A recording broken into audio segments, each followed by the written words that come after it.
أعوذ بالله من الشيطان الرجيم. بسم الله الرحمن الرحيم. عَمَّ يتساءلون عن النبأ العظيم الذي هم فيه مختلفون كلا سيعلمون ثم كلا سيعلمون ألم نجعل الأرض مهادا والجبال أوتادا وخلقناكم أزواجا وجعلنا نومكم سباتا وجعلنا الليل لباسا وجعلنا النهار معاشا وبنينا فوقكم سبعا شدادا وجعلنا سراجا وهاجا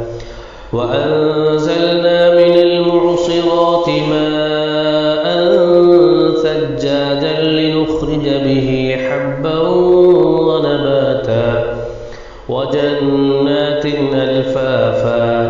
إن يوم الفصل كان ميقاتا يوم ينفخ في الصور فتأتون أفواجا وفتحت السماء فكانت أبوابا وسيرت الجبال فكانت سرابا إن جهنم كانت مرصادا للطاغين مآبا لابثين فيها أحقابا لا يذوقون فيها بردا ولا شرابا إلا حميما وغساقا جزاء وفاقا إنهم كانوا لا يرجون حسابا وكذبوا بآياتنا كذابا وكل شيء أحصيناه كتابا فذوقوا فلن نزيدكم إلا عذابا إن للمتقين مفازا حدائق وأعنابا وكواعب أترابا وكأسا دهاقا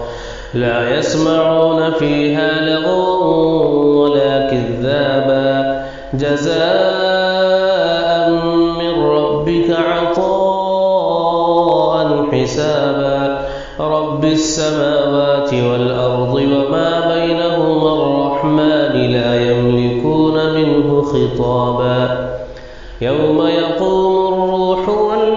والملائكة صفا لا يتكلمون إلا من أذن له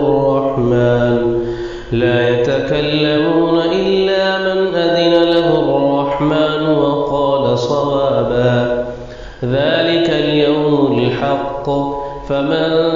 شاء اتخذ إلى ربه مآبا إنا أنذرناكم عذابا قريبا يوم ينظر المرء ما قدمت يداه ويقول الكافر يا ليتني